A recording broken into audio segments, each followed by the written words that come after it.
क्या आपकी कंपनी में मैनेजर अनइफेक्टिव है? अच्छी सैलरी देने के बावजूद भी लोग परफॉर्म नहीं करते हैं और अंत में सारा का सारा काम आप ही को करना पड़ जाता है। यदि आपकी कंपनी में ऑर्गेनाइजेशन में इस तरह के प्रॉब्लम देखने को मिल रहे हैं तो आपको अपने ऑर्गेनाइजेशन स्ट्रक्चर पे काम करने की जरूरत है। दोस्तों नमस्कार, मेरा नाम रविशंकर है, मैं एक बिजनेस कोच हूँ। इस वीडियो में आपको बताने वाला हूँ ऑर्गेनाइजेशन स्ट्रक्चर कैसे बनाया जाता है और ऑर्गेनाइजेशन स्ट्रक्चर बनाने के क्या फायदे होते हैं। वीडियो की शुरुआत मैंने जो आपसे बताया है कि जो आपके एम्प्लॉई हैं सही से काम नहीं करते हैं, अंत में सारा का सारा काम आप ही करना पड़ जाता है। आप समझिए, जब आपने बिजनेस की शुरुआत किया था, आपने इस सोच को शुरू किया था कि बिजनेस से ज्यादा प्रॉफिट कमाऊंगा और लोगों को मैं हायर करूंगा जिसकी वजह से लोग मेरे लिए काम करेंगे। और प्रॉब्लम आ क्या रही है, जिन लोगों को आपने हायर किया है, आप रातों दिन आप मेहनत करते हैं और महीने के लास्ट में पूरी सैलरी बांटने के बाद आपके पास बहुत कम ही पैसे बच पाते हैं, प्रॉफिट बच पाते हैं। कि आपको ऐसा लगता होगा कि जो आपके वर्कर हैं, जो आपके एम्प्लॉय हैं, आप उनके लिए काम कर रहे हैं, जबकि आपने जब हायर किया था आपने सोच कर हायर किया था कि लोग मेरे लिए काम करेंगे, लेकिन आज की डेट में उल्टा ही हो रहा है। तो समस्या एम्प्लॉय की नहीं है, समस्या आपकी है। अब दिक्कत क्या है, जो आप कंपनी के ओनर है, जो आपके प्रमोटर है, आप कंपनी चला रहे हैं सालों से, तो आपकी ये समस्या नहीं। भारत देश में जितने भी इंडियन स्टार्टअप, उनकी सबसे बड़ी समस्या यही होती है कि वो ऑपरेशन में ही काम करते रह जाते हैं, मतलब बिजनेस के अंदर काम करते हैं। एक गोल्डन रूल होता है कि अगर आप बिजनेस कर रहे हैं तो आपका एक ही गोल होना चाहिए कि बिजनेस में नहीं काम करना है, बिजनेस के ऊपर काम कैसे करना है। तो आपको वो सीखना पड़ेगा कि आपको काम करवाना आना चाहिए, आपको काम करना भी आना चाहिए, आपको काम करवाना भी आना चाहिए। तो काम कैसे करवाना है उसको सीखना पड़ेगा। तो आपकी जो प्रॉब्लम है कि आपको सारा का सारा काम आप ही कर रहे हैं, जो एम्प्लॉय हैं सही से काम नहीं कर रहे हैं, तो इसको सही तरीके से इम्प्रूव करने के लिए कि एम्प्लॉय अपने आप काम भी करेंगे, रिपोर्टिंग भी देंगे और आपका जो टाइम है, आपका टाइम भी बचेगा और आप अपने प्रॉफिट मार्जिन भी बना पाओगे। ये जो ऑर्गेनाइजेशन स्ट्रक्चर है, इसको सही तरीके से अगर आपने अप्लाई कर दिया तो आने वाले 3 से 6 महीने के अंदर आप इस प्रॉब्लम से बाहर निकल जाओगे। सबसे पहले आप समझिए, जो ऑर्गेनाइजेशन स्ट्रक्चर होता है एक तरह से फ्लो चार्ट होता है, एक तरह से हायरार्की सिस्टम होता है कंपनी में। इसको अप्लाई करने से क्या फायदे होते हैं, इसका आउटकम क्या होता है। इसका जो आउटकम होता है सबसे पहले क्या है कि जो कंपनी में डिपार्टमेंट होते हैं उसके हेड ऑफ डिपार्टमेंट अपॉइंटमेंट किए जाते हैं। हेड ऑफ डिपार्टमेंट के नीचे जो मैनेजर होते हैं उसको अपॉइंटमेंट किया जाता है। इसके बाद रिपोर्ट होते हैं जो काम कर रहे हैं कंपनी में। इससे क्या होती है कि हर किसी को रोल और गोल की क्लैरिटी मिल जाती है, किसको क्या करना है, क्यों करना है, कब करना है। तो इससे क्या होता है, डिसीजन मेकिंग फास्ट हो जाता है। मैं इतना गारंटी के साथ बोल सकता हूँ कि आपकी कंपनी ग्रो न होने का सबसे बड़ा यही रीजन होता है कि लोगों को उनके काम के बारे में क्लैरिटी ही नहीं होती है कि उनको काम क्या करना है, कब करना है, क्यों करना है। कि आपको काम देना नहीं आता है, लोगों से काम करवाना आता नहीं है, लोगों की रिपोर्टिंग लेना नहीं आता है। आपकी सबसे बड़ी समस्या यही है। चलिए वीडियो को शुरुआत करते हैं। अब हम लोग वीडियो के मेन टॉपिक पर आ चुके हैं, तो वीडियो को बहुत ध्यान से देखिएगा। सबसे पहले ना आप ना एक डायरी और पेन उठा लाओ। डायरी और पेन लाने के बाद आपको क्या करना, सबसे पहले अपने डायरी में लिखना है सबसे ऊपर, है ना, हायरार्की सिस्टम में सबसे ऊपर सीईओ। जैसे आप अपने कंपनी के सीईओ हो, प्रमोटर हो, तो सबसे पहले अपना नाम लिखो, फिर उसके साइड में अपना सीईओ लिखो, है ना। उसके बाद क्या होता है, ये कंपनी में डिपार्टमेंट बनाए जाते हैं। कंपनी जो होती है अलग अलग, आप जो भी प्रोडक्ट सर्विस बेचते होंगे, आप कोई प्रोडक्ट बेचते होंगे या सर्विस देते होंगे, तो उसके अकॉर्डिंग कंपनी में अलग अलग डिपार्टमेंट बनाए जाते हैं। जैसे सेल्स मार्केटिंग डिपार्टमेंट हो गया, फाइनेंस और अकाउंटिंग डिपार्टमेंट हो गया, एचआर डिपार्टमेंट होता है, परचेज डिपार्टमेंट होता है, ऑपरेशन डिपार्टमेंट होता है। तो अलग अलग डिपार्टमेंट के अलग अलग काम होते हैं। तो जो आपने पहला स्टेप किया था, सबसे पहले अपने सीईओ आपने बनाया था, उसके बाद आप अपने कंपनी में अपने डिपार्टमेंट बना दिया। अब डिपार्टमेंट बनाने के बाद इसके बाद जो तीसरा स्टेप होता है कि हेड ऑफ डिपार्टमेंट बनाए जाते हैं कंपनी में। अब ये जो हेड ऑफ डिपार्टमेंट होते हैं, इनका जो काम होता है कि जो अलग अलग डिपार्टमेंट है, ये डिपार्टमेंट सही तरीके से चल पाए, इस डिपार्टमेंट के सही तरीके से आपको रिपोर्टिंग मिल पाए, ये डिपार्टमेंट में क्या चल रहा है, कैसे चल रहा है, क्या करना चाहिए, ये जो सारा जो कच्चा चिट्ठा जो तैयार करने का जो काम होता है, ये हेड ऑफ डिपार्टमेंट कर। अब हेड ऑफ डिपार्टमेंट जो होता है, इसकी नॉलेज कॉम्पिटेंसी इसके अकॉर्डिंग होनी चाहिए तो डिपार्टमेंट को रन कर पाए। तो आप अपनी कंपनी में, आप अपने डिपार्टमेंट में अब उसकी स्किल और कॉम्पिटेंसी के हिसाब से आप हेड ऑफ डिपार्टमेंट अपॉइंटमेंट कर सकते हैं। तीसरा स्टेप। अब जो चौथा स्टेप है, हेड ऑफ डिपार्टमेंट आपने अपने कंपनी में बना दिया, उसके बाद मैनेजर बनाए जाते हैं। अब ये जो मैनेजर होते हैं, अलग अलग डिपार्टमेंट में अलग अलग मैनेजर होते हैं। अब ये जो मैनेजर का जो काम होता है कि जो कंपनी में जो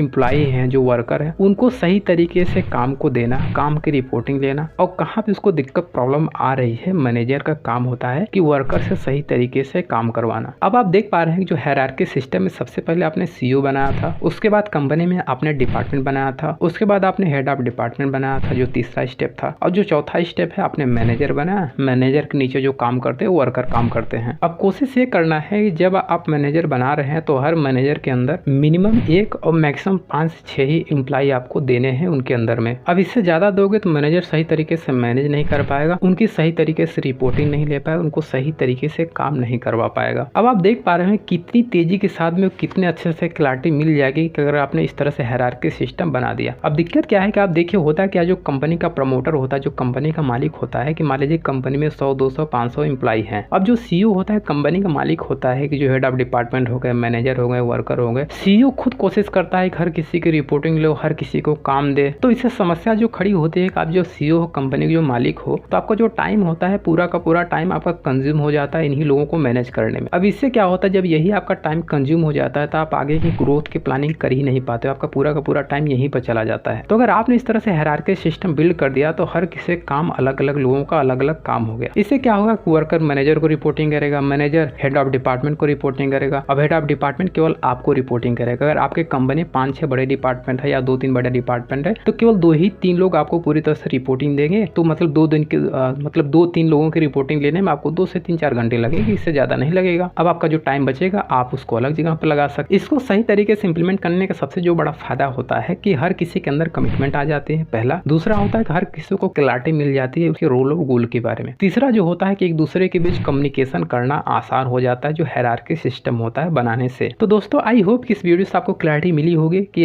एक ऑर्गेनाइजेशन स्ट्रक्चर कैसे बनाया जाता है। फिर भी अगर आपका कोई सवाल है इस ऑर्गेनाइजेशन स्ट्रक्चर को बिल्ड करने में, इंप्लीमेंट करने में कोई दिक्कत होती है तो आप मुझे कमेंट बॉक्स में बता सकते हैं, मैं इसको इंप्लीमेंट करने में आपकी मदद कर सकता हूँ। और चैनल को लाइक और सब्सक्राइब जरूर करिएगा। आपको इसी तरह से बिजनेस के रिगार्डिंग आपको वीडियो मिलती रहेगी। तो चलिए मिलते हैं अगली वीडियो में। इस वीडियो को पूरा देखने के लिए आप सभी का बहुत बहुत धन्यवाद। Thank you so much.